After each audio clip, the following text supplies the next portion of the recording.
আজকে আমরা আলোচনা করব ক্লাস 6-এর তৃতীয় অধ্যায়, যেটা আছে ভারতীয় উপমহাদেশের প্রাচীন ইতিহাসের ধারা। টেক্সট বুকের লাস্টের দিকে যে কোশ্চেনগুলো আছে সেগুলো আজকে সলভ করব। চলো দেখো, প্রথমে আছে একে দাগে বেমানান শব্দটি খুঁজে বের করে করো। প্রথমে আছে তামা, কাঁসা, পাথর, লোহা। আমরা জানি তামা একটা ধাতু, কাঁসা একটা ধাতু, লোহা এগুলি হচ্ছে ধাতু। পাথর এটা কিন্তু কোনো ধাতু নয়, তার মানে হচ্ছে পাথরটা হবে বেমানান। তারপরে দুইয়ের দাগে আছে ঘোড়া, হাতি, গন্ডার, ষাঁড়। আমরা জানি হরপ্পাবাসীরা ষাঁড়ের পুজো করত, গন্ডারের পুজো করত, হাতির পুজো করত, কিন্তু ঘোড়ার পুজো করতো না। রাইট অ্যান্সার হবে ঘোড়া। তিনের দাগের অ্যান্সার কী আছে দেখি চলুন। কালীবঙ্গান, মেহেরগড়, বানওয়ালি, ঢোলাবিরা।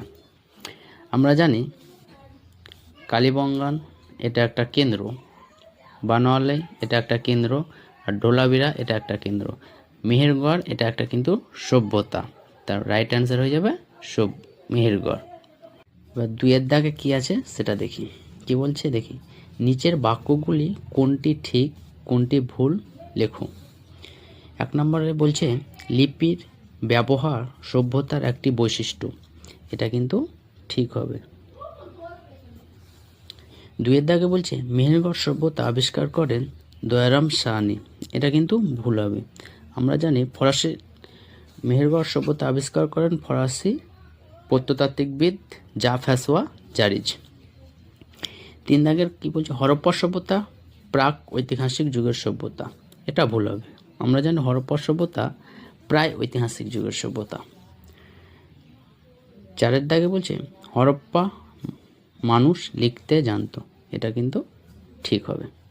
ভিডিওটা ভালো লাগলে চ্যানেলটাকে সাবস্ক্রাইব এবং লাইক কমেন্ট শেয়ার করে দেবেন। Thank you. ভিডিওটা ভালো লাগলে চ্যানেলটাকে সাবস্ক্রাইব এবং লাইক কমেন্ট শেয়ার করে দেবেন। Thank you.